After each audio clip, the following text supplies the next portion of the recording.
நிறைய ஔஷதங்கள்லாம் இருக்கும் அப்படின்னு பொதுவாக எல்லாரும் வச்சுட்டு ஔஷதாத்திரின்னு பேர் வச்சிருக்காங்க. சுவாமி தேசிகன் பல இடங்களில் சாதிக்கிறார். தேவநாயக பஞ்சாசத்தில், மூலி கோவிலில், எல்லா இடத்துலையும் இந்த ஔஷதாத்திரியில ஒரு ஔஷதம் இருக்குது. அது தேவநாதங்கிற ஔஷதம். அது வெவ்வினை தீர்க்கும் மருந்து. வெப்புடனோடு ஒன்றி ஐந்தையில் வெவ்வினை தீர்க்கும் மருந்து ஒன்று அப்படிங்கிற பல ஔஷதங்கள் இருக்கும், பிரயோஜனம் இல்லை. இது மருந்தாகவே இருக்கக்கூடிய பகவான் இருக்கார். பகவானே மருந்து அப்படின்னு, மருத்துவன் அப்படின்னு ரெண்டு விதமாக சொல்றது. மருந்தும் பொருளும் அமுதும் தானே அப்படின்னு ஆழ்வார் சாதிச்சார். ஆனால் மருந்தும் பெருமான் தான். மருத்துவனா என்ற மாமணி வண்ணன் பெரியாழ்வார் சாதிச்சார். அதனால் மருத்துவனும் பெருமான் தான். இந்த வேதம் பேஷஜம் விஷக் அப்படின்னு சொல்றது. பேஷஜமும் மருந்தும் அவன் தான், விஷக்கும் அவன் தான் அப்படிங்கிறோம். அதை அனுசரித்து ஆழ்வார்கள் அழகாக சாதிச்சிருக்கார்.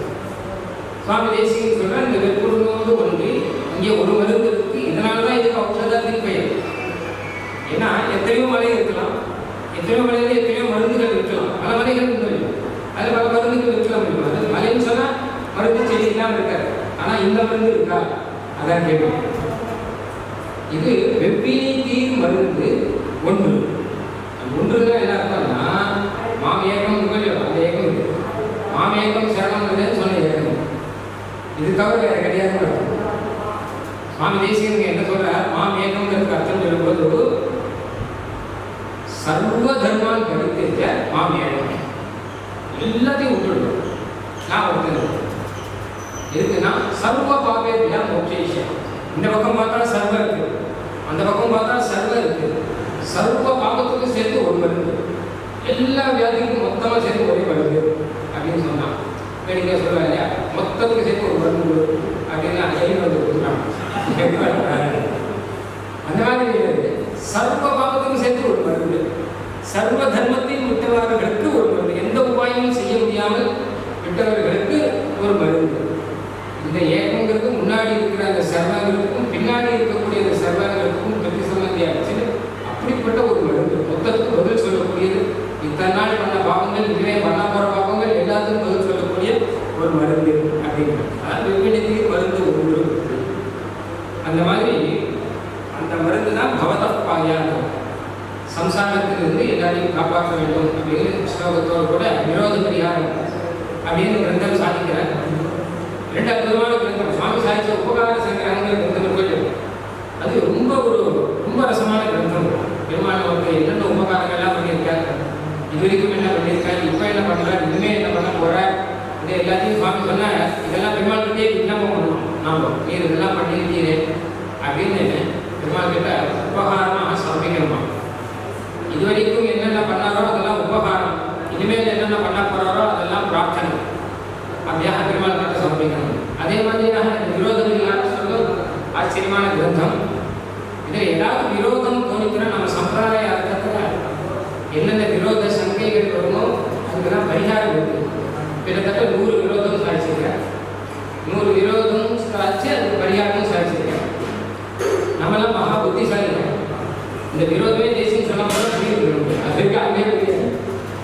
அதனால் சுவாமி தேசியனே இந்த மாதிரி விரோத சங்கை வரலாம், உங்களுக்கு மனசில் தோணலாம், இப்படி இருக்கேன்னு அதுக்கு பரிகாரம் சொல்கிறேன் அப்படின்னு. ஃபியூச்சரில் நமக்கு என்னென்ன இந்த மாதிரி கேட்டுவிட்டா என்ன பண்ணுறதுங்கிறதுக்காக சுவாமி தேசிகனே பல விதமாக சிந்திச்சு அதுக்கு பரிகாரமும் சாதிச்சிருக்காரு.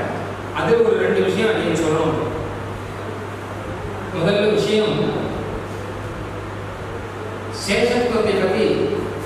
இப்போ 2 சங்கைகள், அந்த 2 சங்கைகளுக்கு பரிகாரம் சுவாமி தேசிகன் சொல்லியிருக்காரு. அதை இப்போ பார்க்க போகிறோம். பகவானுக்கு எல்லாருமே சேஷர்கள் அப்படிங்கிறது எல்லாருக்கும் தெரியும்.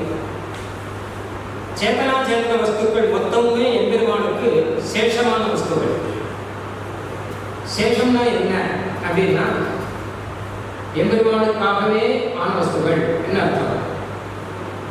சேஷத்துவம் அப்படிங்கிறதுக்கு லட்சணம் ஒரு சிவாஷிகாரர் வேதாந்த சங்கத்தில் அழகாக சாதித்தார். பரோதேச, அதாவது பரகத அதிசய ஆதானேச்சையா உபாதேயத்வமேவ யஸ்ய ஸ்வரூபம் ச சேஷः பரசேஷி அப்படின்னு ஒரு அர்த்தம் சொன்னார். அது சுருக்கி வந்து சிவபிரகாசியில் ரொம்ப சுருக்கமா அதை அழகா சொல்றார். பரார்த்தः ஏவ பரப்பிரயோஜனமேவ எஸ்ய பரம பிரயோஜனம்.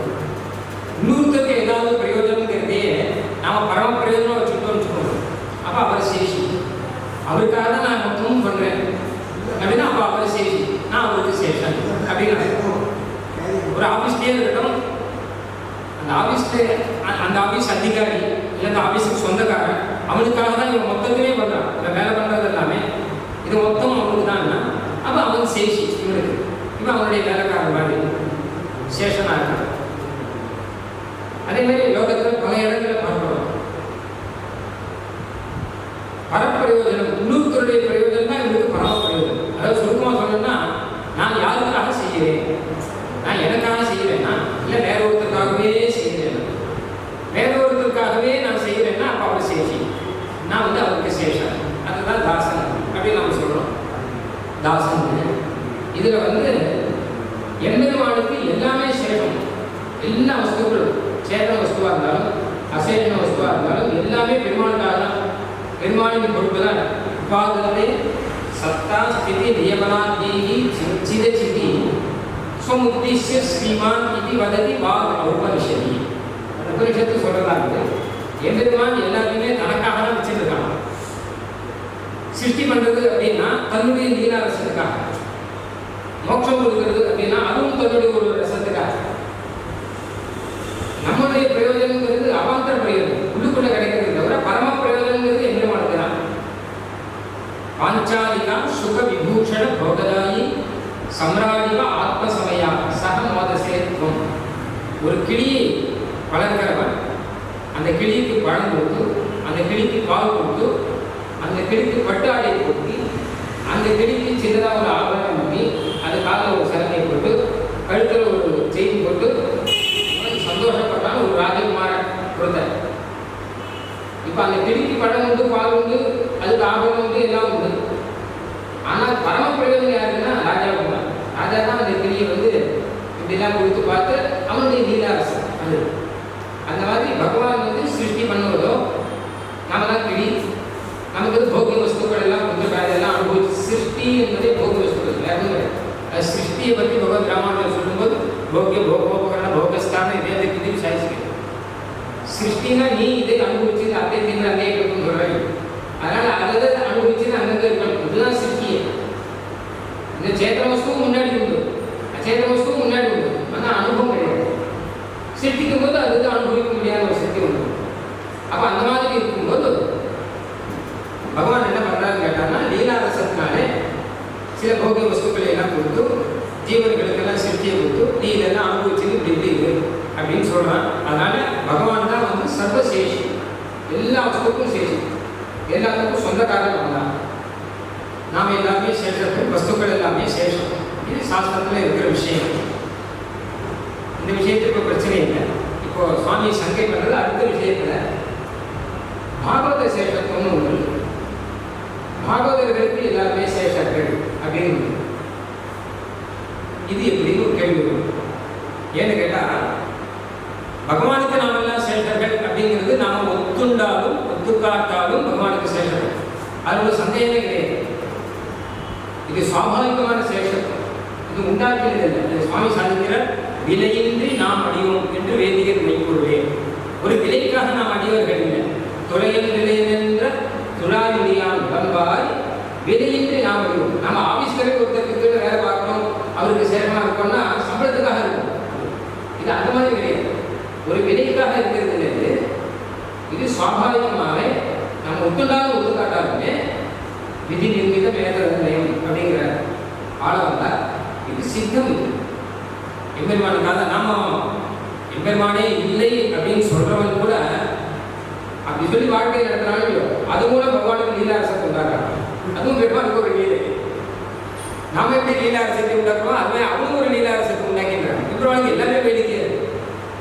அதனால பகவத் சேஷத்துவம், பகவானை குறித்து நாம் எல்லாம் சேர்த்தார்கள் அப்படிங்கிறது சாஸ்திர சித்தமானது. அது சுவாபாவிகமானது, அது ஒரு நாளும் மாறவே மாறாது. இது ஒரு பக்கம் இருக்கு. அதில் பகவத் ஏக சேஷத்துவம் அப்படின்னு ஒன்று இருக்கு. பகவானுக்கு மட்டும்தான் நாம் தாசர்கள், மற்ற பேருக்கெல்லாம் தாசர்களாக நாம் இருப்பதெல்லாம் நாம் ஏறிட்டு வச்சுக்கிறதோட உண்மையில் அதெல்லாம் கிடையாது. அதேதோ கர்மாதீனமாக செய்வதெல்லாம் நாம் ஏறிட்டு வச்சுக்கிறோம். ஆனால் கர்மை காந்தியாக இருக்கிறவன் பகவானுக்கு மட்டுமே தான் தாசன் அப்படின்னு தான் இருப்பான், மற்றதெல்லாம் மதிக்க மாட்டான் அப்படின்னு பகவத் ஏக சேஷத்துவங்கிறது திருமந்திரத்தில் முதல் பதத்தில் முக்கியமான அர்த்தம். அது நின் திருவெட்டெழுத்தும் கற்று இப்படிலாம் சொல்றாரு. அந்த மாதிரி ரீதியில் அஷ்டாட்சரத்துக்கு தெரிஞ்ச விஷயம் இதுதான். பகவானுக்கு நான் சேஷன், பகவானுக்கு மட்டுமே நான் சேஷன், வேற யாருக்கும் சேஷன் இல்லை அப்படின்னு. அப்புறம் அடுத்த விஷயம் என்ன கேட்டால், ஆழ்வாரே சொல்லும்போது திருமந்திரத்தினுடைய அர்த்தத்தை சொல்லும்போது நின் திருவெட்டெழுத்தும் கற்று உனக்கு அடிமைன்னு சொல்லவும் குற்றதும் உன் அதிகாரத்து அடிமை அப்படிங்கிறார். திருமந்திரத்தில் பார்த்தா நாராயண ஏன் தான் இருக்கு, இல்லை பிரணவம் தான் இருக்கு, பகவான் தான் சொல்றது. பகவானை சேர்ந்த பாகவதர்களுக்கு சேஷம் அப்படின்னு திருமந்திரத்தில் ஸ்பஷ்டமாக இருக்கிறதா தெரியும். ஆனால் ஆழ்வார் வந்து அதெல்லாம் பரம தாற்பயமாக சொல்றார். கண்ணபுரத்துறை எம்மானே அப்படின்னா நின் திருவெட்டெழுத்தும் கற்று அப்படின்னா உடனே பெருமாள் அப்படி கண்ணை மலர்ந்து பார்த்தாரா, இவர் என்ன சொல்ல போறார், அப்படி திருவெட்டெழுத்துங்கிறது இவர் என்ன என்ன தெரிஞ்சுட்டான்னு என்ன சொல்ல போறான்னு பார்த்தாரா. உற்றதும் உன் அடியாருக்கு அடிமை அப்படின்னு சொல்றாங்க. இல்லை பெருமாளுக்கு என்ன தோணும், அதாவது நமக்கு அடிமைன்னு சொல்ல போறேன்னு பார்த்தா இவர் உற்றதும் உன் அடியாருக்கு அடிமை அப்படின்னு சொல்லிட்டாரு அப்படின்னா, அப்போ வந்து நஞ்சியர் கேட்டாரா பட்டர்கிட்ட. ஆழ்வார் வந்து இப்படி சொல்லும்போது பெருமாள் அவரோட பார்த்துன்னு இருப்பார். உன் அடியாருக்கு அடிமைன்னு ஆழ்வார் சொன்ன அப்புறம் பெருமாளுக்கு எப்படி இருக்கும், அவர் திருக்கங்கள் எப்படி இருக்கும் அப்படின்னு கேட்டாரா. அப்போ பட்டர் சாச்சரா அல்லிக்கால கண்ணனாக இருக்கும் அப்படின்னா, ஏன்னா உன்னை காட்டும் இன்னும் சந்தோஷத்தோடு இருக்கிறார். திருமந்திரத்தினுடைய பரவ தாற்பயம், திருமந்திரத்தில் எந்த அம்சத்தினுடைய தாற்பயம் அப்படிங்கிறதுல சம்பிரதாய வித்தியாசம் இருக்கு. சுவாமி தேசிகன் பல இடத்தில் சாதிச்ச விஷயம் இது நமஸ்தனுடைய தாற்பயம் அப்படின்னு. நடுவில் நமஸ் அப்படின்னு அதனுடைய அதை பற்றி அதை விசாரணை சொல்கிறேன். நமஸ்தனுடைய தாற்பயம் இந்த பாகவத சேஷத்துவம் அப்படிங்கிறதும் அப்படின்னு சுவாமி தேசிகன் சாதிச்சிருக்காரு. இப்போ பாகவதர்களுக்கும் எல்லாருமே சேஷர்கள். இதுவும் பகவத் சேஷத்துவம் மாதிரி தான். நம்ம ஒத்துண்டாலும் ஒத்துக்காட்டாலும் லோகம் மொத்தமும் நாஸ்திகனாக இருந்தாலும் ஆஸ்திகனாக இருந்தாலும் சேத்தனமாக இருந்தாலும் அச்சேதனமாக இருந்தாலும் எல்லாருமே பாகவதற்கு சேஷர்கள் தான். இப்படிதான் பகவான் வந்து ஏற்பாடு பண்ணியிருக்கான். அது பல பேருக்கு தெரியாது. அதாவது ஏன் அப்படி பண்ணான்னு பெருமாள் எல்லாருமே ஏன் பாகவதர்களுக்கு சேர்றதா ஆரம்பிச்சிருக்காங்கன்னா, ஒரு ஏன் கேட்டான்னா ஏன் எல்லாருமே பாகவதர்களுக்கு சேர்றதா ஆரம்பிச்சிருக்கான். பகவான் சிருஷ்டிக்கிற மொத்த வஸ்துமே பாகவதர்களுக்குங்கிறான். இதெல்லாம் எனக்கு இருக்கட்டும், அவர்களுக்கு. ஆனால் அதுக்கு 2 காரணம் சொல்றாரு சுவாமி. முதல் காரணம் பாகவதர்கள்கிட்ட இருக்கக்கூடிய அளவற்ற பிரீத்தி, இது ஒரு காரணம். 2வது காரணம் நிரங்குச சுவாதந்திரியம் அப்படின்னு ஒரு காரணம். பெருமானுக்கு பாகவதர்கிட்ட எல்லை இல்லாத பிரீத்தி இருக்கான். அதனால எனக்கு எது இருக்கோ இல்லையோ உனக்கு இருக்கட்டும் அப்படின்னா. புத்தனை காட்டிலும் பிரீத்தி நிறைய இருக்குன்னு வச்சுக்கோங்க. மந்திரி பதவி அப்படின்னா எனக்கு வேண்டாம், என் பிள்ளைக்கு கொடுங்க எல்லாரும் எனக்கு இல்லைன்னா போயிட்டு கொடுத்துக்கிறான். ஏன்னு கேட்டான்னா புத்திர வாத்சல்யம், புத்தர்கிட்ட அத்தனை ஸ்நேகம், அதுதானே காரணம்.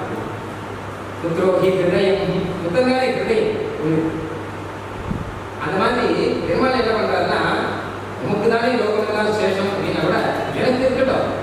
முதல்ல என்னை சேர்ந்தவர்கள் என்னையே நம்பிட்டு இருக்கார்கள்.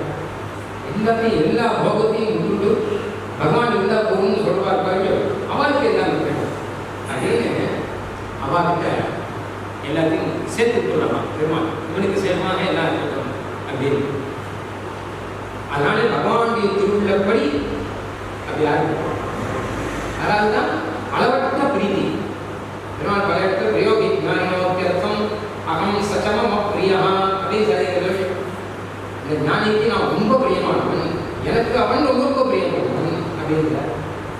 அப்புறம் பக்தாவா தேவி வரை தாமவான பல இடத்துல சொல்றார். பக்தர்கள்லாம் எனக்கு ரொம்ப பிரியமானவர்கள் அப்படின்னு. ஒரு ஞானி வந்து பகவானே கேட்கிறார் துர்வாசர் கிட்ட. ஸ்ரீமத் பாகவதத்தில் வரும். நேற்று சொன்னார் துர்வாசர் சரித்திரம் சொன்னார். அதில் துர்வாசர் போய் கேட்கிறார் பகவான் கிட்ட போய், பெருமாள் சொல்ற அகம் பக்தர் வராதீனா, நான் பக்தர்கள் சொன்னதுதான் கேட்பா, என்கிட்ட வந்து நிற்காத. துர்வாசனுக்கு இது புரியல, நீ தானே சர்வேஸ்வரன், அப்புறம் இந்த பக்தர் என்ன நீ சொல்ல வேண்டியது தானே அப்படின்னா. அப்பதான் பெருமாள் அவர்கிட்ட ஒரு நியாயம் சொல்றாரு. இது விஷயம் யோசிச்சு பாருங்க. லோகத்துல என்னென்ன போகம் இருக்கோ மொத்தத்தையும் வேண்டாம்னு ஒதுக்கிட்டு நான் தான் வரணும் அப்படிங்கிற ஒருத்தர். அப்ப நான் அவங்களுக்கு கொடுக்காம எப்படி இருக்கு, நான் என்னுடைய சொத்து மொத்தம் அவங்களுக்கு கொடுத்து அப்படின்னு. அந்த ரீதியில லோகம் மொத்தத்தையுமே சிருஷ்டிக்கப்படக்கூடிய வஸ்து எல்லாத்தையுமே பாகவதர்களுக்காக பகவான் எழுதி வச்சுட்டாங்க. அதான் ஆளவந்தார் சாதிக்கும்போது விதயஸ்ட வைதிகா புதிய கம்பீர மனோனுசாரிணா அப்படின்னு சொல்றாரு இல்லையா. அது முதல்ல வேதத்தில் இருக்க விதிகள்லாம் கூட பாகவதர்களுக்கு தான். அதுக்கு முன்னாடி சிருஷ்டியோ ஸ்திதியோ இல்லை பிரளயமோ இல்லை மோட்ச பிரதத்துவமோ இது எல்லாமே உம்முடைய பக்தர்களுக்காக அப்படின்னா. இது உமக்காக வச்சுக்கல, அவர்களெல்லாம் இதை பார்த்து ஆனந்தப்படுறாங்க. பகவானுடைய சிருஷ்டி பண்றதை பார்த்து, பகவானுடைய ஸ்திதி ரட்சை பண்றதை பார்த்து, இதெல்லாம் பார்த்து பக்தர்கள் ரொம்ப சந்தோஷப்படுறாங்க.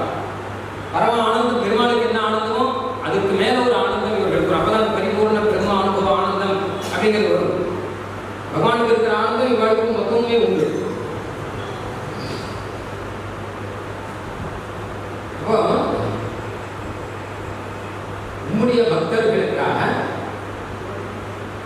பிரணாச சம்சார விமோச்சனாலய பவந்தி லீலாः விதயஸ்ட வைதிகாः त्वदाश्रितानां जगदुद्भवस्थिति प्रणास संसार विमोचनालयः त्वदाश्रितानां आश्रितानां कृते उम्मै आश्रयिच्चिरुक्काः भक्तरुक्काः जगदुद्भवस्थिति प्रणास संसार विमोचनालयः भवन्ति लीलाः எல்லாமே பக்தர்களுக்கு தான். விதயஸ்ட வைதிகாः வேதத்தில் இருக்கக்கூடிய விதிகள்லாம் இருக்கு, அனுஷ்டானங்கள்லாம் இருக்கு. அதெல்லாம் எதுக்கு இருக்குன்னா त्वदीय गंभीर मनोनुसारिणा நம்முடைய பக்தர்களுக்காக அவளுடைய திருவுள்ளத்துக்கு ஏற்ற மாதிரி இருக்கான். ஏன்னா பக்தர்களாக வெறும் இருக்க முடியாது, ஏதாவது அனுஷ்டானம் பண்ணலாம். ஆமா பகவான் அதாவது பக்தர்கள் ஏதாவது பெருமாள் பண்ணணும் துடிச்சிருந்தா என்ன பண்ணாங்கன்னா, சரி பெருமாள் பார்த்தானா அவளுடைய திருவுள்ளத்துக்கு ஏற்ற மாதிரி சன்னியாசம் பண்ணுவோம், பஞ்சமகாயத்தை பண்ணுவோம் அப்படின்னு பண்ணி எனக்கு சேவை பண்ணிட்டு இருக்கோம். ஏதாவது பண்ணணும். அடுத்தடுத்து மேலே மேலே மேலே கைக்கிறோம். ஆன்மீகத்தில் பார்த்தோம்னா காத்தால தூங்கி எழுந்துக்கிறதுல ஆரம்பிச்சு ராத்திரி தூங்குறது வரைக்கும் வரிசையாக பூர்வையா கர்ணாசிரமாதிரியத ரமசூத்திரபத்தா பக்தியா யதாரி கவிநிவேஷி கமத்ர புஷ்பா ஆலேவ கால விகிதா ஹிருதயங்கமாத்மா ஆமோதய யதுபராதி அம்சகரியாம் அப்படின்னு சொல்ற. ஒரு மாலையில் எப்படி துருக்கு வச்சிருக்காலோ அந்த மாதிரி அடுத்த அனுஷ்டானம் அடுத்த அனுஷ்டானம் அடுத்த அனுஷ்டானம் அடுத்த அனுஷ்டானம் பூத்து வச்சிருக்காங்க. கர்ணாசிரமாதிரியத ரமசூத்திரபத்தா இப்படி பெருமாள் வைதிக அனுஷ்டானங்கள்லாம் கொடுத்துட்டு பக்தர்களுக்காக தான் பல இடத்துல சாதிக்கிற சுவாமி. கோயிலில் பெருமாள் எதுக்கு அச்சாவதாரத்தில் பெருமாள் எதுக்காக அச்சாவதாரம் எழுதிக்கிற சுவாமி தேசிய கர்மா வச்சிருக்காரு. இந்த ஊரில் கேட்க வேண்டாம். 5 மாணவர்கள் பெருமாள் எதுக்காக வந்திருக்காருன்னா 5 மாணவர்கள் மருந்தவை எமக்கார் அப்படின்னு சுவாமி சாதிச்சிருக்காரு. என்ன அர்த்தம் அப்படின்னு கேட்டால், சரணாகதி பண்ணவர்கள் எல்லாம் பெருமாளுக்கு கைத்தறி பண்ண துணிகிறார். திவ்ய பிறந்த கைத்தறி, வேலைப்பாரான கைத்தறி, இன்னும் கோயிலில் இருக்கக்கூடிய அந்தரங்க கைங்கறிகள் இதெல்லாம் பண்ண முடிச்சா கோயில் அச்சாவதாரத்தில் பெருமாள் இருந்தாலும் கைங்கறி பண்ண முடியும், இல்லாட்டி கைங்கறி பண்ண முடியும். கோயில் இல்லாத ஊர்ல கோயில் தான் நமக்கே கஷ்டமா இருக்கு. திடீர்னு இருக்கவங்க கோயில்னா கூட செயல்பட மாட்டேங்குது. அதனால பக்தர்கள் செய்யக்கூடிய கைங்கரியத்தை ஏற்றுக்கணுங்கிறதுக்காக தான் வந்துட்டாங்க பெருமாள். அதுக்காக தான் அந்தந்த கோயில்ல இந்த கலிக முன்னாடிலாம் உங்களுக்கு கோயில் கிடையாது. ஆழ்வார் அவதாரம் மட்டும் தான் இந்த கோயில். பக்தர்களுடைய கைங்கரியத்தை எல்லாம் ஏற்றுக்கணுங்கிற ஒரே காரணம். அதனால ஜெகத் மொத்தமே ஆசிரியர்களுக்கு தான், அவர்கள் அனுபவிக்கணும். பரிபூர்ண பிரம்மானுபவ அதிகாரத்தில் சுவாமி சாதிக்கிறார். பெருமாள் வந்து சிருஷ்டி பண்றார், அவருக்கு ஒரு ஆனந்தம் இருக்கு. ஆனால் அதை பார்க்கிறாங்க யார் முக்தர், அவருக்கும் அதே ஆனந்தம் வரும் அப்படின்னா இது எப்படி வருது? செய்கிறவருக்கு இருக்கிற ஆனந்தம் பார்க்கிறவருக்கு வருமா அப்படின்னு கேட்டா, அப்போ தாராளமாக வரும், ஒரு குறைவு இல்லாமல் வரும். ஏன்னு கேட்டாங்கன்னா, யாரோ ஒருத்தர் அவர் செய்கிற நான் வேடிக்கை பார்க்கிறேன் இல்லை, என்னுடைய சுவாமி செய்கிற அப்படின்னு பார்க்கிறேன். அடியனுடைய சுவாமி அடியனுடைய பெருமாள் செய்கிறார், அத்தனை பிரீத்தி வியோகி நாளினோக்கியர்த்தம் ரொம்ப அதிக பிரீத்தி இருக்குன்னு வச்சுக்கோங்களேன். யோசிச்சு பார்த்தா தெரியும். கிரிக்கெட்டில் சச்சின் டெண்டுல்கர் செஞ்சுரி அடிச்சுன்னு வச்சுக்கோங்க, அவருக்கு பிரீத்தி இருக்காது. ஆனால் இந்த பார்க்கறதுக்கு தான் பிரீத்தி நிறையா இருக்கு. அவருக்காக இன்னும் பிரீத்தி நிறையா வந்திருக்கு அப்படின்னா என்னுடைய ரசிகர்கள் என்னுடையவன் அப்படின்னு அந்த மாதிரியாக பகவானை வந்து நம்முடையவன் அப்படின்னு நம்ம பார்க்கறதுனால பகவான் செய்கிற ஒவ்வொரு லீலையுமே நமக்கும் பரம போக்கியமாக இருக்கும். பார்த்து பார்த்து நம்ம சந்தோஷப்படலாம். அதனால் இவர்கள் அத்தனை பேர் பார்த்து சந்தோஷப்படணுங்கிறதுக்காக தான் பகவான் மொத்தத்தையே பண்ணுறான். அதனால் என்னாச்சு கேட்டால் சகல சேதனா சேதன வஸ்துகளையும் தன் பக்தர்களுக்கு விசேஷமான பெருமாள் இதெல்லாம் பார்த்து அனுபவிச்சுருக்கோம். நான் லீலை பண்ணிட்டு இருக்கேன். நீங்கள் பார்த்தா மற்ற மாத்திரம் பெருமாள்தான் வியாபாரம். அதனால் அது நான் மட்டும் நீங்கள் வந்து பார்த்து அனுபவிச்சுட்டு இருக்கோம் அப்படின்னு சொல்லிட்டு அந்த ரீதியில் பார்த்தோம்னா நாம் வந்து பாகவதர்களுக்கு சேஷம், பகவானுக்கு சேஷத்துக்கு மாதிரி பாகவதர்களுக்கு நாம் சேஷம். இப்போ 2 காரணம் சொன்னேன். முதல் காரணம் பாகவதர்கிட்ட இருக்கக்கூடிய அத்தனை பிரீதி. 2வது காரணம் என்ன கேட்டால் நிரங்குஷ சுவாதந்தியம். அந்த பிரீதியோடு கூட பகவான் வந்து நீர் அவருக்கு சேஷம்னு சொன்னால் யாராலையும் மீற முடியாது. அந்த அளவு சுவாதந்தியம். ஏன்னு கேட்டாங்கன்னா லௌகிகமாக உதாரணம் சொன்னேன் இல்லையா, நான் எனக்கு வேண்டாம் மத்திய பகுதி என் பிள்ளைக்கு வேணும் அப்படின்னு சொல்கிறவன் அதை நடத்த முடியல. கஷ்டப்பட்டு அங்கே போய் காலில் செஞ்சு வீடு எனக்கு வேணும் என் பிள்ளைக்கு வேணும்னு சொல்லி என்னென்னமோ பண்ணி கொடுத்தாங்க. ஆனால் பகவான் வந்து நிரங்குஷமான சுவாதந்தியம் இருக்குது அப்படின்னா அவங்க யாரும் கேட்க முடியாது. அப்படின்னா பாகவதர்களுக்கு தான் இந்த லோகம் வரணும் அப்படின்னு சொல்லியிருக்காங்க. அதனால் இந்த 2 காரணத்தினாலே பாகவத சேஷத்துவங்கிறது அதுவும் சுவாபாவிகம், அதுவும் இயற்கையானது, அதுவும் விலையினாலே வந்ததில்லை. சுவாமி தேசிகன் அதை பற்றி ரகசிய திரைசாரத்தில் சொல்லும்போது இது சுவாபாவிகமா ஔபாதிகமா அப்படின்னு கேட்டது பாகவத சேஷத்துவங்கிறது இது சுவாபாவிகம்னு சொன்னேன். ஏன்னு கேட்டாங்கன்னா கர்ம உபாதியினாலே வந்ததில்லை. லோகத்தில் இன்னொருத்தர் நாம தாசனா இருக்கோம் அப்படின்னா நம்ம புண்ணிய பாப்பா கர்மத்தினாலே வந்தது. இது அப்படி கிடையாது. பாகவதற்கு நாம் தாசர்களாக இருக்கோங்கிறது கர்மத்தினாலே நமக்கு வந்ததில்லை, நம்மளுடைய சுரூபத்தினாலே வந்தது. இந்த புரிஞ்சுன்னா நம்ம குணதாசன் மாதிரி லக்னம் பெருமாள் மாதிரி சந்தோஷமா இருக்கலாம். புரியாட்டா அந்த சந்தோஷம் இருக்காதுங்கிறது தான். இன்னொரு காரணம் இல்லை, இது கடைசி வரைக்கும் இருக்கிற மோட்ச திசையிலும் இருக்கிறபடினாலே இது சுவாபாவிகம் சொல்லலாம். இது ஔபாதிகம் சொல்லலாம். ஏன்னு கேட்டால் பகவானை விட்டு வரபடினாலே அப்படின்னு ஒன்று சொல்லுவாங்க. பகவானை விட்டு தானே பாகவதர்களுக்கு சேஷன் அப்படின்னு நம்ம அதை நமக்கு ஒரு பாகவதற்கு இருக்கான்னு வச்சுக்கோங்க. ஆஃபீஸில் மேலதிகாரியாக ஒரு பாகவதர் இருக்கார், அவருக்கு தாசனாக ஒருத்தர் இருக்கான். அவர் பாகவதர் அப்படின்னால அவருக்கு தாசனாக நினைக்கிறார். அவர் மேலதிகாரிங்கிற அப்படின்னால அவருக்கு தாசன் அப்படின்னு தானே நினைச்சுன்னா வச்சுக்கோங்க. அவர் அவ்வாறு பாகவதர் அப்படின்னால அவருக்கு தாசன் அப்படின்னு நினைச்சாருன்னா அது சுவாபாவிகம். அது இயற்கையினாலே பகவானே நமக்கு வகுத்த வகை அப்படின்னு கேட்டுக்கலாம். இப்படி பாகவத சேஷத்துவம் நமக்கு உண்டு. பாகவதர்களுக்கு அதனால தான் நம்ம சம்பிரதாயத்தில் அடியேன் அடியேன் அடியேன் அப்படின்னு சொல்லிட்டு இருக்கோம். தாசத்துவத்தில் ஹரிபக்த தாசிய ரசிகாக பரஸ்பரம் கைவிக்கிறார்கள் ரசிகாசனம் கதே அப்படின்னு சொல்கிறோம். பரஸ்பரம் தாசபாவத்தோடு கூட இருக்கும். இதில் 2 கேள்வி. முதல் கேள்வி என்ன கேட்டால் பகவானுக்கே தாசன் அப்படின்னு இருக்கும்போது பகவானுக்கு மட்டும்தானே தாசன் சொல்லலாம். இப்போ பாகவதற்கு எப்படி தாசன் ஆகும்? ஏன்னா அனன்யா விசேஷத்துவம் அப்படின்னு ஒன்று இருக்கு. பகவானை தவிர வேறு யாருக்கும் தாசனாக இருந்தால்தான் இப்போ நமக்கு ஏகாந்த தத்துவம் போயிடுது. பெருமானுக்கு மட்டுமே தாசனாக இருக்கும். வேற பிரம்மாவோ சிவனோ வேற யாரும் சேவிக்கக்கூடாதுன்னு சொல்லுவாங்க இல்லையோ. பெருமானை தவிர வேற யாரும் சேவிக்கக்கூடாது. அப்படிங்கிற மாதிரி சேவிக்கிறாங்க. அவர்களையும் சேவிக்கக்கூடாதுன்னு சொல்லியாச்சு. அப்படி இருந்துச்சு பாகவதர்கள் அடியேன் அடியேன்னு சொல்லிட்டு செஞ்சு இதெல்லாம் பண்ணலாம்னு சொன்னால் அந்த பகவத் சேஷத்துவங்கள் அதுக்கு விருத்தமாக இருக்குது. பகவதேக சேஷத்துவங்கள் அதுக்கு விருத்தமாக நீ வந்து பாகவத சேஷத்துவம் சொல்லலாமா அப்படின்னு கேட்டுட்டு இதுக்கு பதிலும் ரகசியத்திரி சத்துன்னு சொல்லிட்டு விரோதபரியாத்திரம் வரல. ஏன்னா அங்கேயே சமாதானம் இருக்கு. ஒன்றும் இல்லை, ரொம்ப சுலபமான பதில் என்ன கேட்டால் இந்த பகவத் சேஷத்துவம் இந்த பாகவத சேஷத்துவம் 2 கிடையாது, 2 ஒன்று தான். இந்த பகவத் சேஷத்தையும் நல்லா நீட்டிட்டு போனால் அது பாகவத சேஷத்துவம் வரைக்கும் வந்துடும். பகவானுக்கு தாசன் அப்படின்னு சொன்ன வச்சுக்கோங்க. அப்போ பகவான் யாருக்கு சொல்கிறாரோ அவருக்கெல்லாம் தாசன் அப்படிதான் இருக்கணும். அவன் மட்டும்தான் வேலைக்காரன் அப்படின்னு சொல்ல முடியாது. ஒரு எஜமானன் கிட்ட வேலைக்காரனாக இருக்கிறவன் இந்த எஜமானன் என்ன பண்ணா, என் குழந்தைங்க போய் ஸ்கூலுக்கு விட்டுவா அப்படின்னா அவன் வேலை கொஞ்சம் குழந்தைங்களாம் பண்ண முடியாது அப்படின்னா வேலைக்கு போயிடும். இல்லை எனக்கு வேலையை பண்ணுறதுக்கு நீ லாய்க்கு இல்லை, எனக்கு வேலைக்காரனாக தான் நான் சொல்கிறதெல்லாம் செய்யணும், என் இஷ்டப்படி நீ இருக்கணும். அந்த மாதிரி ரீதியில் பகவான் என்ன பண்ணுறான்னு கேட்டாங்கன்னா நீங்கள் வந்து என்னை சேர்ந்த பக்தர்கள் யாருக்கு இருப்பாலும் அவர்களுக்கு நீங்கள் தாசர்களாக இருங்கள் அப்படிங்கிறது பகவானுடைய ஒரு திருவிழா. அம்மா பக்த பக்தேஷு பிரீத்தி அத்தியதிகா பவே.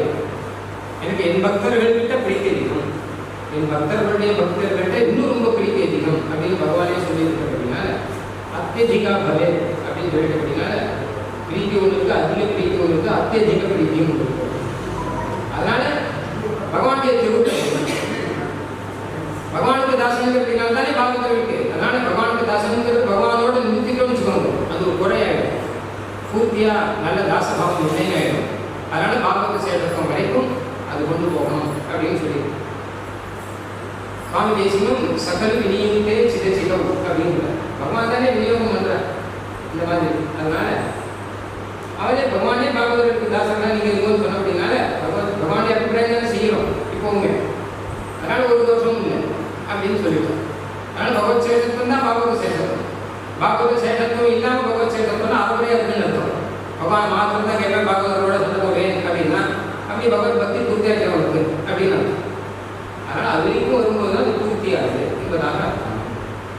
இப்போ இந்த விரோத பரிகாரத்தில் அடியனுக்கு கொடுத்துருக்க விஷயம் என்ன கேட்டால்,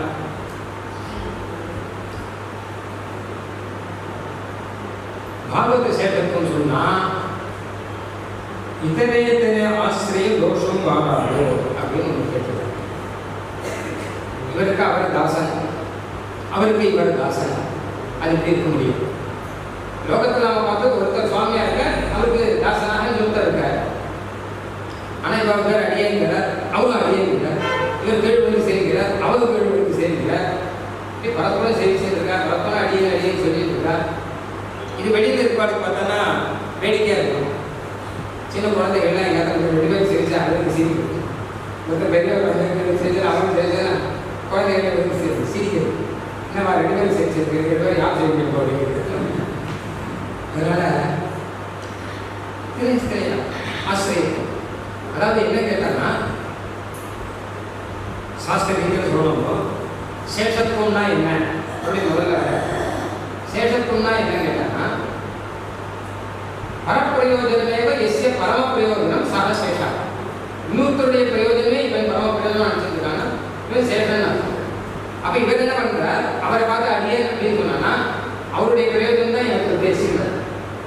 இவர் என்ன சொல்றாங்க, உன்னுடைய பிரயோஜனம் தான் எனக்கு உத்தேசியம் அப்படிங்கிற. அப்ப யாருடைய பிரயோஜனம் யாருக்கு உத்தேசியம்? இவன் உன்னுடைய பிரயோஜனம் தான் எனக்கு உத்தேசியம் அதை ஒப்புந்தாங்க பரவாயில்ல, அவன் ஒத்துக்கலையா? இல்லை இல்லை என்னுடைய பிரயோஜனம் இல்லை, உன்னுடைய பிரயோஜனம் தான் எனக்கு உத்தேசியம் அப்படின்னு தான் சொல்ற. அப்படி இருக்கும்போது இது எப்படி பரஸ்பரம் சேஷ பாவம் எப்படி வரும்? அதுக்கு என்ன பண்ணணும் கேட்டால், அப்படி இல்லை பரஸ்பரம் சேஷிகள் கிடையாது அப்படின்னு சொல்றாங்க. அப்போ கிடையாதுன்னு சொன்னால் அப்போ பாகவத சேஷத்துக்கு முடியும். ஏன்னா பாகவத சேஷம் எல்லா பாகவதர்களுக்குமே சேதனா சேதன வஸ்துக்கள் எல்லாமே சேஷம் அப்படின்னு தானே சுவாபாவிகம் தானே சொல்லியிருக்கோம். அப்போ இந்த பாகவத சேஷத்துவம் இல்லைன்னு சொல்ல வேண்டிய ஒன்றுமே அப்படின்னு ஒரு விரோதம் வரும். அதற்கு சுவாமி சமாதானம் சாதிக்கிற அப்படின்னா, இவர் சேஷனாக இருந்து அவருக்கு ஒரு பிரயோஜனம் செய்கிறார், அவர் சேஷனாக இருந்து இவருக்கு ஒரு பிரயோஜனம் செய்கிறார். ரெண்டு பேர் ஒரே பிரயோஜனமாக இருந்தாலும் பிரச்சனை. பரஸ்பரம் இவர் அவருக்கு ஒரு அதிசயத்தை செய்கிறார், அதிசயமா அவருக்கு உபகாரம் செய்கிறார், அவர் இவருக்கு வேற ஒரு உபகாரம் செய்கிறார். அதனால 2 பேரும் சேஷிகளா இருக்கா, 2 பேரும் சேஷர்களா. ஒரு உதாரணம் சொன்னதான் முடியும். கொத்திமங்கலத்தில் சுவாமி 2 பெரிய சுவாமிகள் எழுதியிருந்தார். ஆதிசிய சுவாமி ஒருத்தர், அக்னிஹோத்திர சுவாமி நவபாக்க சுவாமி எழுதியிருந்தார். இவர் என்ன பண்ணுவாரா, இவாளுக்குள்ள பரஸ்பரம் போட்டி வந்துடும், யார் சேஷங்கிறது தான் போட்டி. அதனால குளத்தில் தீர்த்தமாட்டுக்கு போனால் தீர்த்தமாட்டுக்கு முன்னாடி அவருடைய வேட்டியை இவர் கோச்சு வச்சுருவாங்க. அந்த சுவாமி வரத்துக்குள்ள அவர் வேட்டியை கோச்சு விடணும்னு இருக்காங்க. அவரை நேற்று குளம் கிட்ட தான் இருக்காங்க. ஏன்னா அவருடைய திருப்பறிவிட்ட எல்லாத்தையும் மொத்தத்தையும் தேய்ச்சி வச்சு நல்லா அழகாக வச்சுருவாங்க. அவர் என்ன பண்ணுவாரா, இவருக்கு கொஞ்சம் அசல் இருக்கும்போது இவர் வெட்டி எடுத்து அவர் குழப்பிடுவாங்க. ஏன்னா அவருக்கு ஏதாவது கிஞ்சிக்க ஆரம்பிக்கணும் அப்படின்னு. அதனால் அந்த இதில் என்ன கேட்டாங்கன்னா, இப்போ இவரும் தன்னை சேஷபாவத்தோடு நினச்சிருக்காரு, இவருடைய சேஷபாவத்தாலே அவருக்கு ஒரு பிரயோஜனம் இருக்குது, அவரும் தன்னை சேஷபாவத்தை நினச்சிருக்காரு, அதனால இவருக்கு ஒரு பிரயோஜனம் இருக்குது. அதனால பிரயோஜனம் வேற வேற தான். ஒரே பிரயோஜனத்துக்காக 2 பேர் போட்டி போட்டாதான் பிரச்சனை. அந்த போட்டிங்கிறது இல்லாத அவரவர்கள் தங்களாலே முடிஞ்ச ஒரு இதை பண்ணிட்டு இருக்கிறபடினால இந்த சேஷ செய்தி பாவத்தில் எந்த விரோதமும் கிடையாது என்பதுதான். நாம இருக்க அப்படின்னால நம்மளுடைய கைங்கரியத்தாலே இன்னொருத்தருக்கு ஏதாவது பிரயோஜனம் இருக்கணும், அதுதான் சேஷம். அந்த இன்னொருத்தருக்கு இருக்கிற பிரயோஜனங்கிறது என்ன அப்படிங்கிறது தான் இப்போ பிரச்சனை. நம்ம ஒரு கைங்கரியம் பண்ணுறோம்னா அவருக்கு ஒரு பிரயோஜனம் இருக்குது, அவர் இவருக்கு ஒரு கைங்கரியம் பண்ணுறோம், அதனால இவருக்கு ஒரு பிரயோஜனம் இருக்குது. அதனால் வரப்படினால ரெண்டு பேருமே சேஷர்களாக இருக்கலாம், இதில் ஒன்றும் தப்பு கிடையாது அப்படின்னு இந்த சீசுக்கிய அதை செய்தி சொல்கிறேன். ஏன்னா ஆச்சரியமான சீசு. ஆசிரித விஷயத்தில் அனவதிக பிரீதியுக்தனாய் நிரங்குச சுதந்திரனான ஈஸ்வரனுடைய நினைவழியாக ததிய சேஷத்துவம் பிராமணிகமாகில் ததியருக்கு அந்யோன்ய சேஷ சேஷி பாகம் வருகையாலே இதரேத்திர ஆசிரிய தோஷம் வாராதோ என்னில் அப்படின்னு கேள்வி. ததியர்னா பாகவதர்கள், அப்படிங்கிற மாதிரி பாகவதர்கள் 10 அப்படிங்கிறது பெருமாளுடைய திருநாமம். அவன் அவன் நம்ம தான் சொல்கிறான், இல்லை அவன் பார்த்துக்கிறான் அப்படின்னு சொல்கிறான். ஏன்னா தத்துங்கிறது பகவானுடைய திருநாமம்.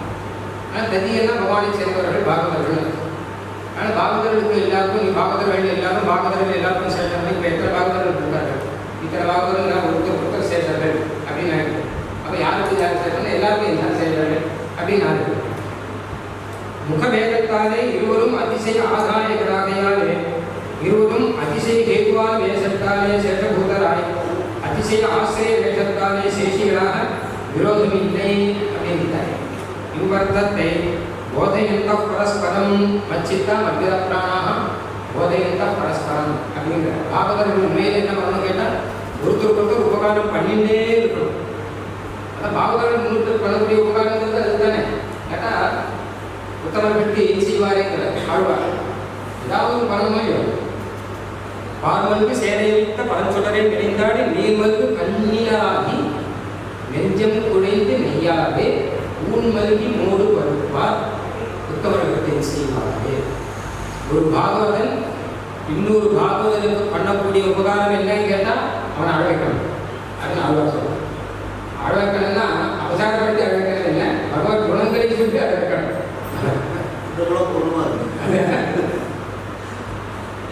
அப்படி இல்லைன்னா நீர் மருந்து கண்ணினராகி இவனும் அழகும் பகவத் குணங்களை சொல்லி பகவானுடைய சேவையை சொல்லி பகவானுடைய உற்சவ வைபவத்தை சொல்லி நீர் மருந்து கண்ணினராகி நெஞ்சம் குடைந்து நெய்யாவே அப்படி இல்லாமல் உண்மல்கி மோடு படுப்பா.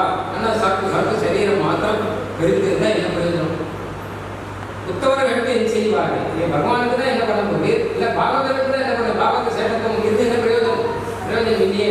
ஏதாவது ஒரு அதிசயம் பண்ண முடியும், அவருக்கு ஏதாவது உபகாரம் பண்ண முடியும். உபகாரம் பண்ணினா தானே அந்த சேஷத்துவங்கிறது இருக்கும். அதனால அது பண்ணணும் என்பதாக ஆழ்வார் சொல்ற மாதிரி அதான் பகவத்கீதையில மச்சித்தா மத்தியத பிராணாக போதையந்தா பரஸ்பரம் அப்படிங்கிற பரஸ்பரம் போதையந்தா ஒத்துக்கொண்ட பகவத் குணங்களை சொல்லி துஷ்யந்திச்சே ராமபிஜான் சொல்றவாறும் அனுபவிப்பார்கள், கேட்கிறவர்களும் அதை ஆச்சரியமாக அனுபவிப்பார்கள் என்பதாக அர்த்தம். அந்யோன்ய குரவோ விப்ராஹ அந்யோன்யாதிசய ஸ்மிருதாஹ அந்யோன்யம் பகுவானாஹ தாரயந்தி தரந்தி ச. இப்படி பாகவதர்களை பற்றி சொல்லச்ச அந்யோன்ய குரவா ஒருத்தர் குருவா, இவருக்கு அவர் குரு, அவருக்கு இவர் குரு. ஏன்னா பகவத் கதைகள்லாம் நிறையா சொல்றபடினால பகவத் குணங்களில் ஈடுபட வைக்கிறபடினால அந்யோன்ய அதிசயா ஒருத்தர் அதிதிகள். அங்காத்த வரும்போது நீங்க அதிதிகள் கரியாராத விஷயமா இருக்கும். அதிதி வந்தாச்சுன்னு வச்சுக்கோங்க, பாகவதர் வந்தாச்சுன்னா அதை காட்டி பரவ பாக்கியம் கிடையாது. அதுக்கப்புறம் அவர் அதிதி கிள பூஜாக்கா ராகுதோ இதாக ஸ்ரீமத் ராமாயணத்தில் அதிதி யாராக இருந்தாலும் சரி அவன் நம்மளை காட்டும் படிப்பு குறைவனா இருக்கும். அதிதி வந்தவன் பண்டிதனா பாமரனா, பணக்காரனா ஏழையா, பெரிய அந்தஸ்தில் இருக்கனா சின்ன அந்தஸ்தில் இருக்கனா, வயசுல பெரியவனா சின்னவனா, இதெல்லாம் எந்த கணக்கும் கிடையாது. அதிதி வந்தாச்சுன்னா அவன் பூஜா, அவன் சுவாமி அப்படின்னு சாஸ்திரம். அதிதிக்கிற பூஜாரா பிராகுதோபி அப்படின்னு சொல்றார் ஸ்ரீமத் ராமாயணம். அந்த ரீதியில அந்யோன்ய அதிசயா இந்த பாகவதர்கள் ஒருத்தர் அதிதிகளா பாவிச்சுக்கிறானா, அந்யோன்ய குரவாக அந்யோன்ய உபகுருவானாக பரஸ்பர உபகாரம் பண்ணிக்கிறார். தாரையந்தி தரந்திச்ச இவாளும் சந்தோஷமாக வாழ்க்கையை உஜ்ஜீவிக்கிறார்கள், அவர்களையும் உஜ்ஜீவிக்க வைக்கிறார்கள் அப்படின்னு அர்த்தம். அதனால பாகவத சேஷத்துவம் பரஸ்பரம் இருக்கும் அப்படின்னு ஒரு விஷயம். அடுத்த விஷயம் என்னன்னு கேட்டால் இதுக்கு மேல அடுத்த ஒரு பிரச்சனை. இப்படி எல்லா பாகவதர்களை குறித்தும் எல்லா பாகவதர்களுமே சேஷர்கள் அப்படின்னு சொல்ல முடியுமா?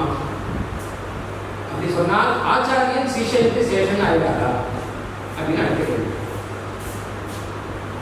நமக்கு நல்லது ஆச்சாரியன் சேஷி, சிஷ்யன் சேஷன், அது சந்தேகம் கிடையாது. சிஷ்யன் தான் தாசன், அவருக்கு வேண்டிய சுசுறுவை எல்லாம் பண்ண பிராப்தமானவன். ஆச்சாரியன் எல்லா நாளும் சுவாமி தான். ஆனால் நீ இப்போ சொன்னது என்ன கேட்டால் பாகவதர்கள் பல சேஷி பாவம் உண்டு அப்படின்னா சிஷ்யனும் ஒரு பாகவதர் தானே. அப்போ பாகவதரான அந்த சிஷ்யருக்கு ஆச்சாரியன் சேஷன் அப்படின்னு ஆகிடாது. அப்போ அதை ஒத்துக்கிறீங்களா? நம்ம எப்படி ஒத்துக்கிறோம்? அதே விஷயம் ஒத்துக்க முடியும், ஆச்சாரியன் எப்படி சேஷன் சொல்ல முடியும்? அப்போ நீங்கள் முதல்ல சொன்ன அர்த்தம் தப்பு. பாகவதர்கள் பரஸ்பர சேஷி பாவங்கிறது சுவாபாவிகம்னு சொல்றது என்னென்ன? அது அதுக்கு ஒரு உபாதி கற்பிக்கணும். இப்போ உபாதி கற்பிச்சா உபாதியை மாற்றணும். சுவாபாவிகம்னா ஒரு காரணமும் இல்லாமல் இருக்குன்னு அர்த்தம். இதுக்கு உபாதியான கண்டிஷன், இந்த கண்டிஷன்ல உங்களுக்கு அப்படின்னு சொல்லுது. அப்போ அதையெல்லாம் மாற்றிக்க வேண்டியது அப்படின்னு அடுத்த ஒரு பிரச்சனை வரும். அதையெல்லாம் முதலே சொன்னேன் இல்லையா, சில பிரச்சனைகள்லாம் தேசியம் குறைச்சா நமக்கு வரும், சமாதானம் தேசியம் குறைச்சதை நமக்கு தெரிஞ்ச முடியும். இல்லை ஒரு அழகான ஒரு கேள்வி. அப்போ அதுக்கு சமாதானம் சுவாமி சொல்கிறார். அப்படி இல்லை இப்போ கேள்வி கேட்கலாம்.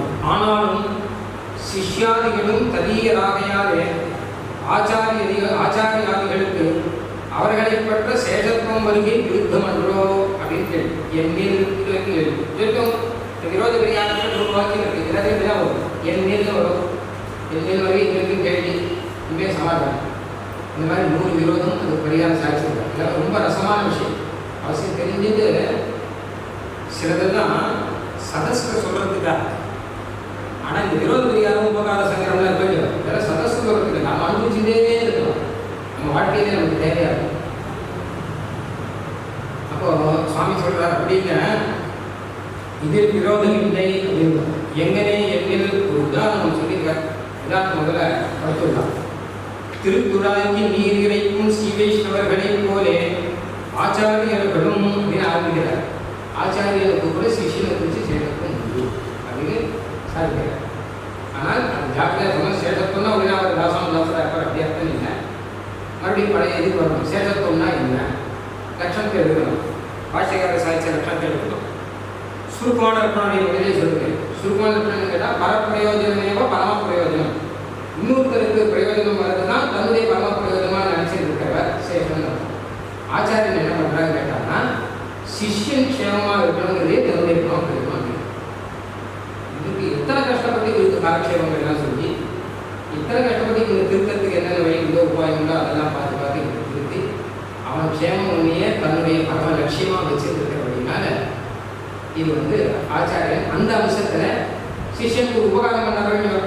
பரப்பிரயோஜனமே பரம பிரயோஜனம் வச்சிருக்க வேண்டும். அதனால அந்த அம்சத்தை வச்சு ஆச்சாரியன் சேஷன் அப்படின்னு சொல்றது தப்பு கிடையாது. ஆனால் அந்த சேஷத்துவத்துக்கு அனுகுணமாக சில வியாபாரங்கள்லாம் பண்ணும்போது அதுல சாஸ்திரம் வித்தியாசம் இருக்குது. ஆச்சாரியன் சிலது பண்ணணும், சிஷ்யன் சுசுரூஷாதிகளை பண்ணணும் அப்படின்னும் ஆச்சாரியன் உபதேசாதிகளை பண்ணணும் அப்படின்னு சாஸ்திரம். நமக்கு தெரியும் சுவாமி தேசிய சம்பிரதாயத்தில் சாஸ்திர வியவஸ்தையிலேயே நம்ம நடக்கலாம். அதனால அந்த ரீதியில் சுவாமி ரகசியத்தை சாதிக்கும் போது நபுணரிக தான் தன் லட்சணையில சுவமப்பை விதட்சதி அப்படிங்கிற ஆச்சாரியன் உபதேசம் பண்ணி சிஷ்யர்களை ரட்சிக்கிறதுமாக இல்லை, தன்னைதானே ரட்சிச்சுக்கிறார் அப்படின்னு. ஏன்னா ஆச்சாரியனுடைய கடமை பிரதிசதி நிரபாயம் சம்பிரதாய பிரதீபம். ஒரு தீபம் இருக்குன்னா அடுத்த தீபத்துக்கு ஏற்றி வைக்கணும் இல்லை, அப்போதானே இருட்டு இல்லாமல் இருக்கும். மேலே மேலே இந்த தீபம் அணைய போது இருக்குன்னு வச்சுக்கோங்க. அப்போ அடுத்த தீபத்துக்கு ஏற்பாடு பண்ணணும். அது மாதிரி ஆச்சாரியன் தன்னுடைய காலத்துக்குள்ள அடுத்த தீபத்துக்கு ஏற்பாடு பண்ணுவார்.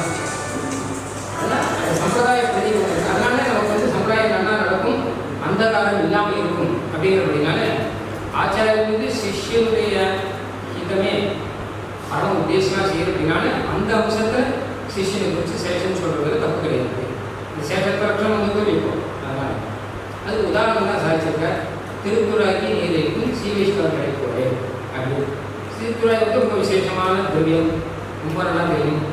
நித்தியசூரி அப்படிங்கிற வரைக்கும் நம்ம சொல்லுவோம். திருத்துறாய் அச்சேத்தன வஸ்துவான அப்படின்னால நமக்கு சேஷம் பொதுவாக நம்ம ஒரு உபகரணமாக வச்சுருக்கோம். திருவாராதத்துக்கு புஷ்பம் திருத்துறாய் முதலெல்லாம் உபகரணம். அப்போ அந்த ரீதியில் பார்த்தாங்கன்னா இந்த மீமாம்சா சாஸ்திரத்துக்கு தான் இந்த சேஷ சேஷி விசாரம் சார் புஸ்தர் அந்த என்ன கேட்டாங்கன்னா சுவாமி தேசியம் நரசேகர சார் ஒரு விஷயம் சாதிக்கிறார். இந்த பாகவத சேஷத்துவத்தை பற்றி சொல்லச்ச கல்பசூத்திர வியாக்கியாதாக்களால் பெரியாழ்வார் அருள் செய்கிறார் நரசேகர சார். அடியனுக்கு ரொம்ப நாளாக ஒரு சந்தேகம். பெரியாழ்வார் அருள் செய்கிறார். என்ன அருள் செய்தார்? பேசுவா புருடோத்தமா கிழர் ஜோதியா என்று பேசுவார் அடியா என் தம்மை விற்கவும் பெறுவர்களேன்னு பாகவத சேஷத்தில் கடைசியில் போய் நிற்கிறவர். என்னை வித்துடலாம் அவர் ஒரு பாகவதனாக இருக்கிறவன் என்னை பொதுவாக இன்னொருத்தர் வித்துடுவான். கைதி கிடையாது திசையாக சொல்ல வித்துடலாம் வாங்கிடலாம் இன்னொருத்தர் வாங்கலாம் அப்படின்னா பெரியாழ்வார் அடிச்சு ஒரு கல்பசூத்திர வியாக்கியாதாக்களான பெரியாழ்வார் அப்படின்னு சாதிச்சார். அவன் தேசியம் நிர்மையான சொல்ல மாட்டேன். கல்பசூத்திர வியாக்கியாதாக பெரியாழ்வார் வாஸ்தவம் எதுக்கா இங்கே சாதிச்சது இந்த இடத்துல அப்படின்னா இப்படி சொல்லும்போது இதில் இந்த சேஷசேஷி பாகத்தில் நிறைய சர்ச்சை வரும். இது எப்படி அவருக்கு சேர்க்கிறாங்க, இந்த பாகத்துக்கு அந்த பாகத்தில் எப்படி சேர்க்கிறாங்க, பெரியாழ்வார் போய் இப்படி சொல்லலாமா? பெரியாழ்வார் தான் எல்லாருக்காரும் ரொம்ப பெரியவராச்சு, ஆழ்வாரே பெரியாழ்வார் கேட்டு வச்சுருக்காராச்சு, அவர் போய் இப்படி எல்லாம் சொல்லலாமா? அவருக்கு கேசவா புருடோத்தமா கிழக்கு ஒருத்தர் சொன்னா கேசவா புருடோத்தமா கிழக்கு ஜோதியா என்று பேசுவாங்க அப்படின்னு சொல்லிட்டு கேசவா புருடோத்தமா கிழக்கு ஜோதியா இப்போ எனக்கு பெரியாழ்வார் சேர்க்கிறா இது பேசுவார் இல்லையா எந்த பேர் இருக்கும் பெரிய பெரியாழ்வார் அப்போ எனக்கு சேர்க்கிறா இந்த மாதிரி கேள்வியெல்லாம் நிறைய அவங்க மொழி வரும். அதுக்கு தான் இந்த சேஷத்துவம்னா என்ன, சேஷித்துவம்னா என்ன, எந்த அம்சத்திலே வரும் அப்படிங்கிறத நிர்தாரணம் பண்ணுவாங்க. இது நிர்தாரணம் பண்ணுற சாஸ்திரம் மீமாம்சா சாஸ்திரம். அந்த மீமாம்சா சாஸ்திரத்தை பெரியாழ்வாரை மீட் பண்ணி யாரும் கேட்கலாம். அந்த காலத்தில் வேத பயன் கொள்ளவல்ல விட்டு சித்தன் அப்படின்னு சொல்கிறாரு.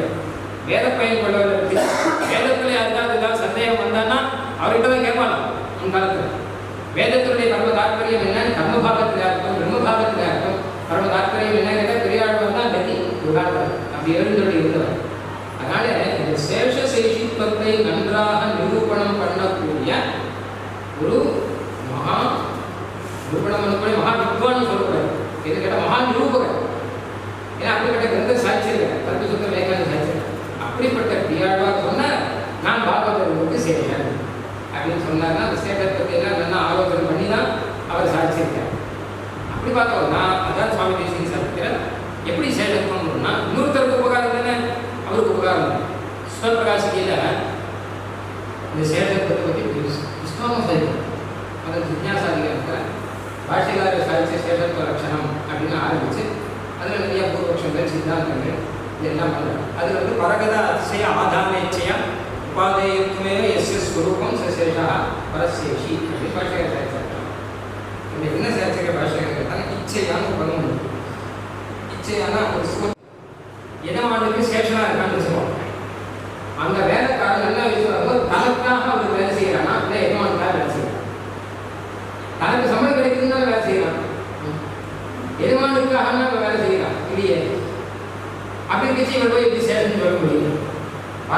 பரப்பிரயோஜனமோ பரம பிரயோஜனம் அப்படின்னு சொன்னா பரப்பிரயோஜனம் பரம பிரயோஜனம் தம் பிரயோஜனம் தான் பரம பிரயோஜனம். பரப்பிரயோஜனம் இல்லாட்டா தம் பிரயோஜனம் கிடைக்காது. அவருக்கு வேலை செய்யாட்டா தனக்கு சம்பளம் கிடைக்காதுன்னு தானே பண்றாங்க. அப்போ அவனை போய் எப்படி சேஷத்தை சொல்லலாம் அப்படின்னு கேட்டா அது பதில் சொல்ற அப்படி இல்லை.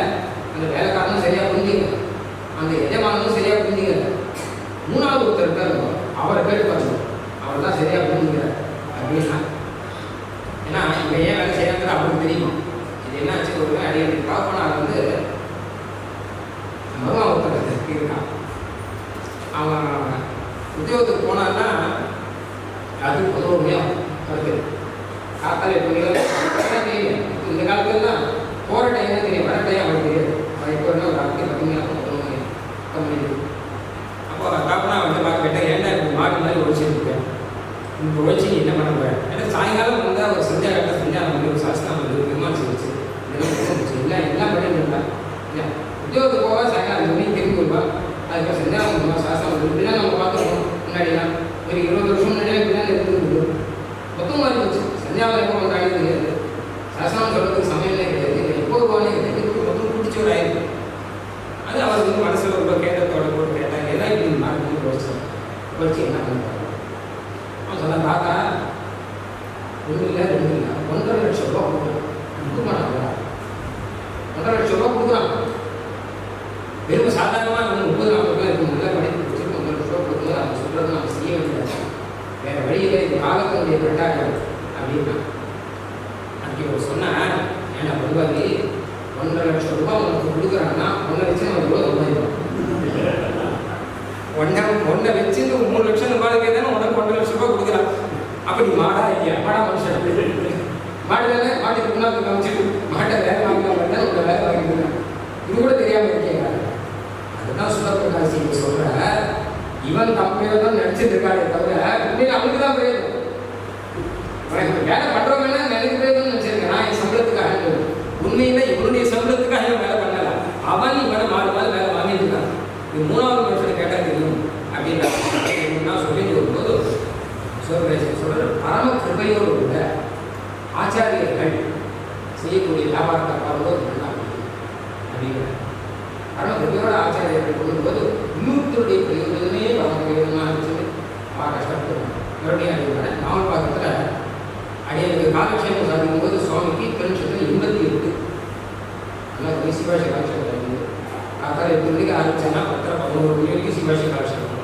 சுவாமி கால் திருடி மாதம் உட்காந்து சிவாஷி காலக்ஷேபம் போதோ இல்லை பாராயணம் போதோ காலை மாற்றிக்க முடியல. அது அவசரமாக பாதத்துக்கு முன்னாடி கொண்டு வரப்படுறாங்க. அதனால் பெரியவர்கள்லாம் வந்து கோஷ்டிலையும் சரி இதுலேயும் சரி உட்காண்டானா அது அப்படியே பண்ணுறோம். வேண்டாம்னா 3 நாள் இருக்கிற எனக்கு எப்போ கஷ்டமாக இருக்கும்னா சிவாஷி காலக்ஷேபம் முடிஞ்சு தண்ணியும் சொல்லி முடிச்ச உடனே அத்தி வேகமாக கொடுக்குன்னு வேகமாக போய் பவித்திரத்தை கட்டி திரும்ப வச்சுட்டு அது சரி அதுக்கப்புறம் அப்போ செஞ்சு அதுக்கப்புறம் மாதிரி இஷ்டம். அதுக்கப்புறம் திருவாரூரம் விஜயாபுரம் இஷ்டம் 58 நிமிஷத்துக்கு சுவாமி அப்போ வந்து பரப்பிரயோஜனமேவ பரமப்பிரயோஜனம் அப்படின்னு நாம் இந்த மாதிரி தான் சகல ஆச்சாரியர்களும் அந்த சிஷ்யனை பற்றி நினைக்கும்போது அவனுக்காகவே மொத்தம் இருக்கார். காத்த மீன் அரிசி காய்கறி ஒரு நினைக்கிறதுக்கு ஆச்சாரியர்கள் அந்த சிஷ்யர் இருக்கார். அதனால அந்த ரீதியை பார்த்தாலும் இவனுக்காக தானே அவர் உழைக்கிறார். பாப்பாவுக்கு சேர்ந்து இந்த விஷயத்தில் சுவாமி அழகாக சாதிக்கிறார். இருவருக்கும் சேஷத்துவ பிரதிபத்தி பொதுவாய் நிற்க 2 பேரும் சேஷன் தான். உமக்காக தான் நான் கேட்கிறேன். ஆச்சாரியன் சொல்ல உனக்காக தான் நான் பாடுபாடு பண்ணுறேன். சில சமயம் அதை சொல்ல வேண்டியிருக்கேன். ஏன்னா உனக்காக இருக்க பாடுபாடு பண்ணிருக்கேன். சிஷ்யன் நல்ல சிஷ்யன் வந்து ஆச்சாரியனுக்காக சுஷ்ரூஷா அதெல்லாம் கிஞ்சித் கால பிரகாரம் சாஸ்திர பலத்தாலே நிறுவனத்தை இருக்கும். என்ன கிஞ்சித் காரணம் பண்ணுறான் அப்படிங்கும்போது அதில் சாஸ்திரம். அப்போ சிஷ்யன் பண்ணுறது என்ன? ஆச்சாரியன் செய்யும் கிஞ்சித் காரம் யதாகதையும் யதார்த்தம் ஹிதோபதேசாதிகள் உபதேசம் உள்ளாங்க.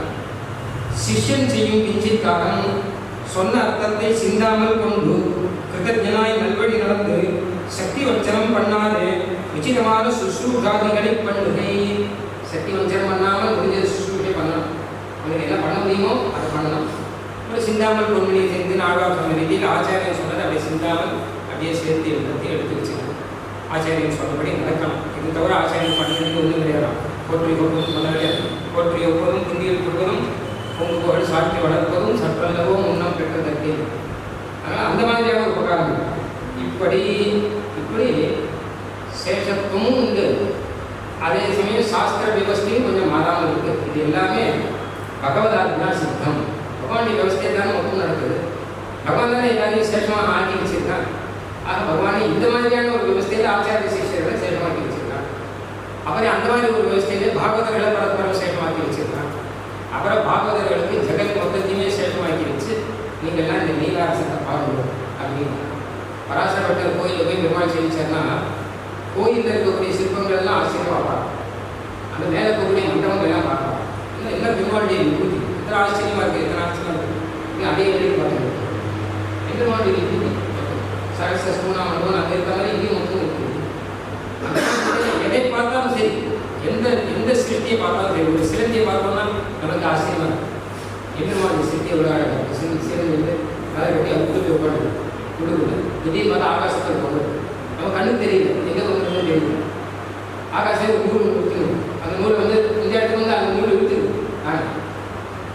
அதாவது பாஷ்யக்காரர் சாதிக்கிற ஜென்மாதேசியக்காரர் வச்சா அஸ்யா अचिन्त्य विविध विचित्र रचनस्य नियत देशकाल परभोग ब्रह्मादि स्तंभ पर्यंत क्षेत्रज्ञ मिश्रस्य जगतः இந்த ஜகத் பார்க்கும் அச்சிந்திய விவித விசித்திர ரச்சனஸ்ய நினைச்சே பார்க்க முடியாத விவிதமான பலவிதமான சிருஷ்டி.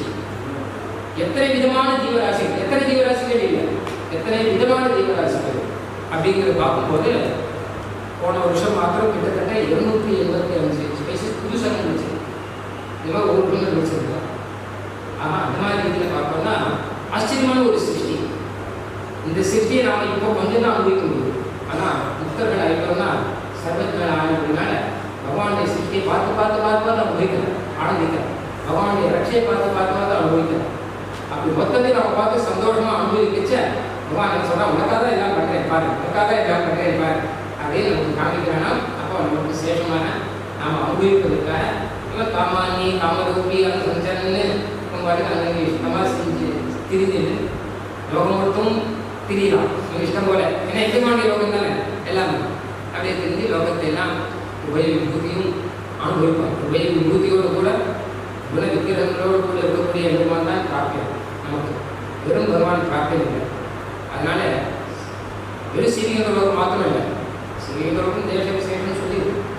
ஆனால் அங்கிருந்து சகல உலகமே நமக்கு பிராப்தியம் தான், எல்லாமே நம்ம அனுபவிக்க வேண்டியது தான் அப்படின்னு. சீரியங்க லோகத்தில் வெறும் இங்கே வரணும்னா கூட வரலாம். திவ்ய தேசத்தில் பெருமாள் செய்யணும்னா கூட வைகுண்ட வாசியத்தை நம்பி விளையாட்டா அப்படின்னு சொல்கிறாரு.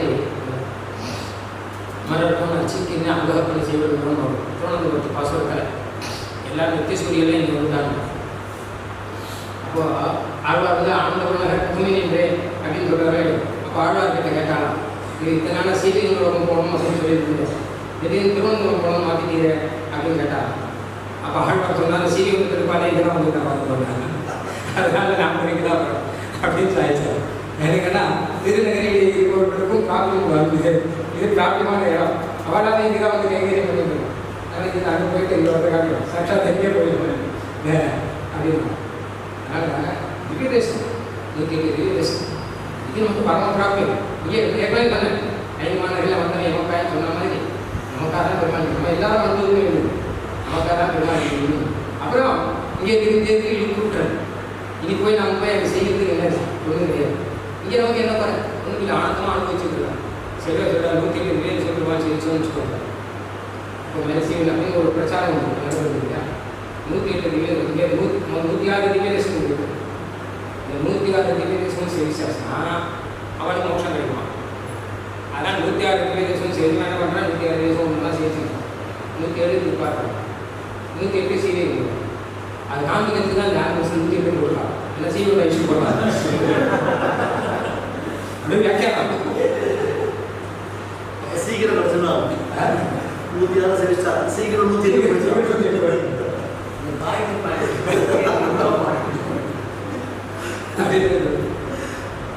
நமக்கு வந்து விபதேசத்தை பெருமாள் செய்கிறது வந்து உபாயம்.